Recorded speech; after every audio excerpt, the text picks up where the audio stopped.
की ओर जाएंगे और उत्तराखंड में पहुंचेंगे तो एक चोटी आपको दिखाई देगी दोस्तों, जिसका नाम है बंदरपूंछ। ठीक है, थोड़ा और आगे बढ़ेंगे, अगली चोटी दिखेगी केदारनाथ। ध्यान से देखते जाइए एक एक चीज को। ठीक है, फिर थोड़ा और आगे जाएंगे तो तीसरी चोटी है बद्रीनाथ। इनको नोट करते चलिए। बद्रीनाथ के बाद अगली चोटी है कामेत शिखर अर्थात कामेत चोटी। थोड़ा और आगे जाएंगे तो त्रिशूल शिखर दिखाई देगा और त्रिशूल के बाद दोस्तों नंदा देवी। अब यहाँ पर जो नंदा देवी है इसकी हाइट आपको याद रखना है। तो नंदा देवी की हाइट है 7,817 मीटर, 7,817 मीटर। और ये दोस्तों भारत की तीसरी सबसे ऊंची चोटी है। दूसरी बात, ये जो उत्तराखंड है या फिर इसी हिमालय के भाग को कुमाऊं हिमालय कहा जाता है, तो ये उत्तराखंड या कुमाऊं हिमालय की हाईएस्ट पीक है, सबसे ऊंची चोटी है। और नंदा देवी को बायोस्फीयर रिजर्व भी घोषित किया गया है। इसे एक जैव आरक्षित क्षेत्र या बायोस्फीयर रिजर्व भी घोषित किया गया है। तो नंदा देवी कहां पर है? उत्तराखंड में। ये क्रम याद रखिएगा, बंदरपूंछ, केदारनाथ, बद्रीनाथ, कामेत, त्रिशूल, नंदा देवी। और नंदा देवी भारत की तीसरी ऊंची चोटी है। पहली है केटू, दूसरी है कंचनजंगा और तीसरे नंबर पर नंदा देवी। ठीक है, अब देखो कई लोगों का एक सवाल पिछले लेक्चर में आया कि सर हम पढ़ते हैं कि कंचनजंगा भारत की सबसे ऊंची चोटी है। ध्यान दीजिएगा इस बात पर कि केटू कहां पर आता है, तो केटू कश्मीर लद्दाख वाले इलाके में आता है। अब एक बात हमेशा दिमाग में रखिए कि जो इलाका पाकिस्तान ने अवैध कब्जा करके रखा है वो भारत का ही हिस्सा है। इंडियन पार्लियामेंट ने एक अधिनियम पारित करके ये कहा है कि वो पूरा हिस्सा भारत का ही है, इंडिया का इंटीग्रल पार्ट है।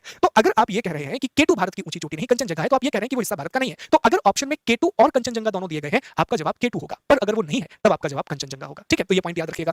ओके, तो नंदा देवी, तो ये क्रम हो गया उत्तराखंड में। अब उत्तराखंड के बाद जब आगे चलेंगे तो नेपाल की शुरुआत होगी दोस्तों। और जैसे ही आप नेपाल में प्रवेश करेंगे सबसे पहले एक चोटी दिखाई देगी जो है धौलागिरी। अब एक नाम बार बार आपको कंफ्यूज करेगा। अभी हम चर्चा करेंगे धौलाधर। धौलाधर भारत में है जबकि धौलागिरी जो है वो नेपाल में आती है दोस्तों।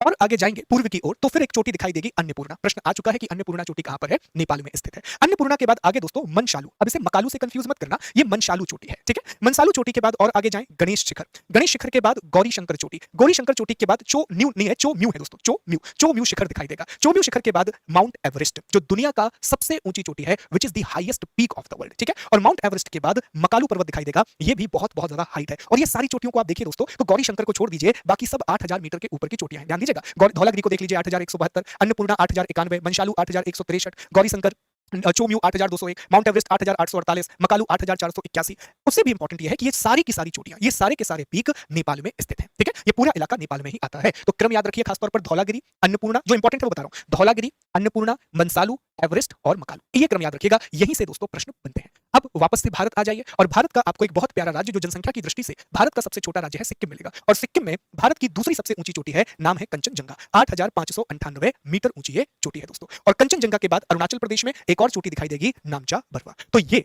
ग्रेटर हिमालय की प्रमुख चोटियां। एक बार ध्यान से देखो, बहुत अच्छे से इस ऑर्डर को याद करो क्योंकि यहां से प्रश्न बन रहे हैं। अब हाइट किसकी याद करना है? तो नंदा देवी की हाइट याद कीजिए, प्रश्न आ सकता है। माउंट एवरेस्ट की हाइट याद कीजिए और कंचनजंगा की हाइट याद कीजिए, यहां से प्रश्न बन सकते हैं। तो please do remember the height of. 1 minute का समय दे रहा हूं, ब्रेक मत लेना, पीपीटी को ध्यान से देखो और ये क्रम याद करने की कोशिश करो।